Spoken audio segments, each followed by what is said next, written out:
Bob from BBD, news with views on this murky, coolish, coldish evening. What do I have here? Centre rules out conceding protesting farmers' demands. We made laws after a lot of homework, keeping in mind interests of farmers at large. Chaudhary. Why is it that I doubt that? The reason, firstly, you can't trust this government. Secondly, their disdain for intellect suggests that they really did not do their homework the way they should have. The more you read, the more you realize what changes were required. Laws, some reform in agriculture is critical, but there is much is left to be desired. And these farmers are not giving in, right? So what do we have here? 3,000 tractors at Farmers' March. Swaminathan, while not saying anything about the Green Revolution, says Swaminathan says MSP better than loan waiver. The scientists did not comment on ongoing farm agitation, and he says it rightly, and that's true, that MSP is far better than loan waiver. But here is a blast from the past for you folks that tells you how duplicitous and contradictory behavior of the BJP when it's in power, when it's out of power. This is an article that I kept long time ago in 2011 in Economic Times by Sudhanshu Ghoshal and Nidhi Nath Srinivas. It says, farmer bodies throw their weight behind retail FDI. Can you imagine that? It says large farm lobbies are backing the government's decision to allow foreign supermarkets to set up shop in the country, saying it will shorten the supply chain and get growers a large share of the final selling price. Most farmers, however, want the government to go a step further and make it mandatory for retailers to buy 75% of their produce directly from farmers by passing the restrictive mandi auction system. So look at the 180 degrees. That time the farmers were all for it, and guess who was against it? Here we go. The move, however, stirred up political dissent with parties such as the BJP. CPIM was obviously going to be in it, and TMC demanding the government drop its plans as it would cost millions of jobs. Farmer leaders that time say the stranglehold of middlemen and traders is at the root of rural poverty and India's food inflation. Wow, look at the turnaround. And you got to ask yourself, why is that the case? That is the real question here. Why did the BJP flip? Right? Why when it? Well, I guess you can't really. That's their nature. They flipped on the nuclear deal because when they were in the opposition, they opposed it and cut their own feet. Now they support it. They were against many things. Well, now they support it because they are in power. But I always thought that what Sanjeev Chandra wrote, get out of the farmer's way, was the right way to do it. But when you get out of the farmer's way, you've got to do it by providing them all the necessary infrastructure and providing them all the necessary tools and freedoms. Then you can't keep jumping in with changing the exports law, movement laws, all kinds of stuff. Right? So what does he write? This is written in 2018. India's farm sector restrictions and subsidies end up distorting incentives. This has led to insufficient use of modern technology, low and volatile agricultural productivity growth, excessive groundwater withdrawal, poor soil fertility, and declining agro biodiversity. So you can see there are a huge bunch of problems that need to be corrected, right? The Essential Commodities Act must go. Restrictions on the slaughter and trade of cattle must be lifted. So also restrictions including dumping and restrictions on untrammeled global free trade of all agricultural produce and commodities, whether onion, sugar or oil. So this is the important part. When you're changing the laws, you really need to change it totally. Barriers to the support of farm technology must go, and also any remaining restrictions on the domestic movement, storage and processing of agricultural commodities, such as the minimum distance requirements between farm and mills. These are important points, but the government really does it in bits and pieces, and the farmers figure that out. What does T.K. Arun write? Future of farming in India. He says, do not blame the beneficiaries of the policy for the state of affairs. They did not make this policy. to end abject dependence on food imports from a disdainful donor. Indian politicians, civil servants, economists, agriculturists, scientists, and extension workers cajoled, incentivized, trained the farmers of undivided Punjab to abandon traditional farming and launch the Green Revolution. They are to be celebrated for their success, not blamed for it, and not being forced to sit on dharnas, folks. MSP is a red herring. The government offers MSP for nearly 24 crops. Active procurement takes place only for a handful. For those who cultivate the rest, MSP is what MSP is for the Bihar rice farmer who sells his produce 1/3 below the MSP to a local producer, who then smuggles it to Punjab and sells it at the mandi at the procurement price. Open-ended procurement at MSP matters, not MSP. It is not enough to promise large investments in farm gate infrastructure or to talk of creating many farmer-producer organizations. Make those investments. Fix the power sector so the stable power is available in rural areas around the clock to run climate-controlled storage and food processing plants. So we actually keep talking. And this government especially does not act right. Let universities seed agro services and produce buying companies show their mettle in supplying high-yield seeds and saplings of fruits and vegetables varieties in India is short of. And you have to form cooperatives. And remember the cooperatives. The market share of cooperatives in agriculture is 83% in Netherlands, 79% in Finland, 55% in Italy, 50% in France. There are over 3,000 agriculture cooperatives in the United States. Folks, this is what you really need to do when you sit down and change these critical laws where 70% of India relies on. Here's an interesting article by Preetham Singh and Shruti Bhogal, and it's titled Misunderstanding the MSP. It's kind of following up on what T.K. Arun wrote about MSP. He says, MSP, PPS and a strict time-bound purchase of output brought to the PPS represented by the APMC form a package deal.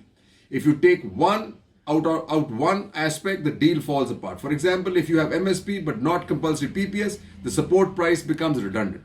Similarly, if you have MSP and PPS APMC mandis but not strict bound purchase of the product bought to the PPS, the deal will fail, especially if the product is perishable commodity, right?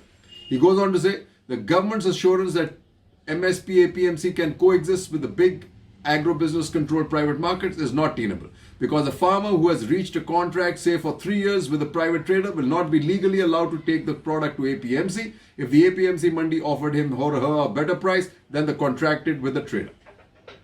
The government system of announcing and implementing MSPs is inadequate. MSPs are announced for 23 crops, but since the other two components of the procurement package, compulsory and timely public procurement, are provided mainly for 2 crops, wheat and rice, the support price does not work for the remaining 21 crops. For instance, the MSP for maize for the year 2019-20 was 1760 per quintal, but the average market price received by farmers was only 1250 quintal in Bihar, 1000 quintal in Haryana, and 1100 per quintal in Karnataka.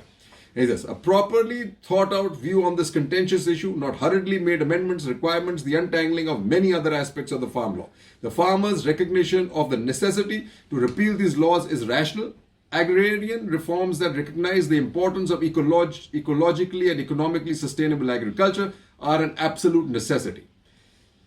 Such reforms would require more than merely changing the trade emphasis of existing laws. They will involve the creation of inclusive, transparent, and well-informed laws compatible with these reforms. And what is fields of the future, right? This is Amitabh Kundu and Harbir Singh Sandhu. India set up the massive PDS for supplying wheat and rice to the urban consumer. So the urban consumer becomes critical here. To feed the PDS, potential surplus producing states, Punjab and Haryana, were cordoned off from the rest of the country under a quasi-monopolistic buying by the central government through the Food Corporation of India at a farmer's remunerative price, labeled as the MSP. Then he says the only way forward is to shift production from normal rice to basmati and other exportable varieties and try to give boost to wheat for substituting rice via suji, rava and noodles. A boost for infrastructure to increase the production of vegetables in the wheat belt and its transport to southern India. The Middle East and the Far East are the other options for healthy growth of agriculture. It must make transparent efforts to push exports consistently and not follow the stop-go policy emanating from price controls for the Indian consumer market. So consumer, like I said, is always the focus. Farmer, be damned. He says under the current procurement policy, the advantages of producing high-quality grains have been ignored. Since the origin of the policy was to feed the PDS system in periods of shortages, the consideration of maximizing yield and lowering cost of production dictated the production and procurement decisions. I didn't know that. These unfortunately were not the best products for export. The critical concern about keeping prices low for the middle class in India, this was the basic focus was, impaired the healthy growth of the agriculture sector. So till you change that, there is not going to be agricultural growth, healthy agricultural growth. Physical quotas and controls on exports came in the way of increasing production of basmati and higher quality of rice. Also, there was no initiative for identifying high quality wheat strains for increasing their production for local and foreign markets. Okay. And what has been missing, right, as somebody said, in farm debate, missing R&D. India needs low input, high output agriculture. This cannot be achieved without science and technology, and India absolutely spends nothing. What does Ashok Gulati write? Make Punjab great again. We all want to make Punjab great again, obvious. But having seen why Punjab and Haryana are there in the first place, they were forced there to basically keep the middle class, urban middle class happy. At this time, to jerk it off without providing them the time to get used to it is absolutely unfair. But what does he say? He says, states in South India like Andhra Pradesh, Tamil Nadu and Kerala have a much more diversified crop pattern, tending towards high value crops, livestock, poultry, dairy, fruits, vegetables, spices and fisheries. Even West Bengal and Himachal Pradesh score over Punjab in this respect. The writing on the wall is clear. If Punjab farmer wants to increase their income significantly, double or even triple, they need to gradually move away from MSP based wheat and rice to high value crops and livestock, and demand for which is increasing at 3 to 5 times the cereals. Punjab needs a package, so this is where it is, right? It needs, like it took many years for politicians, for bureaucrats to convince Punjab and Haryana to become the food basket of the country. Similarly, it needs investment, money, cajoling to move them off it, right? Punjab needs a package to diversify its agriculture, say a rupees 10,000 crore package spread over 5 years. The center and the state can pitch in on 60 to 40% ratio. That will be a win-win situation for all folks. There is the answer, folks. What does Ashok Gulati write? Paying for poison. He says free power and consequently free water pumped from the ground is a big part of what makes growing rice in these areas attractive.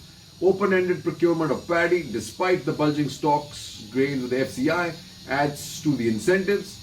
Subsidies account for almost 15% of the value of rice being produced in the Punjab-Haryana belt. And this actually, we're basically exporting water globally, folks. And I think this needs to change. So what does Jyoti Parekh write? Right? It's politics of stubble burning. It's about stubble burning, but she hits the nail on the head when she says how it should actually work.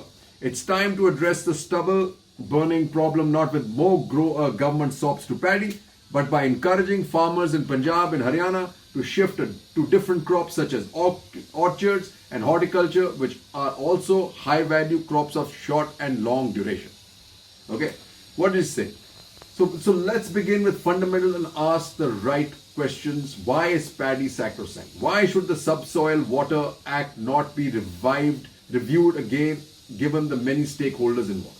Why can't Punjab and Haryana go for higher value crops, and what incentives will they need?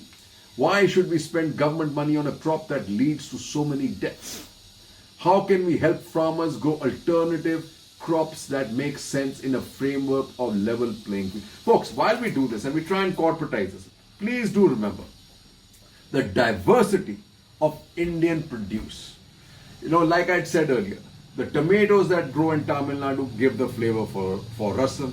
The bananas are of about 150 varieties. Mangoes of 200 varieties. And what somebody said, as I quoted yesterday, the moment you get the quality, conformity of the corporate sector, we will lose that all. And it is just not worth it, folks, to do that. Jai Hind.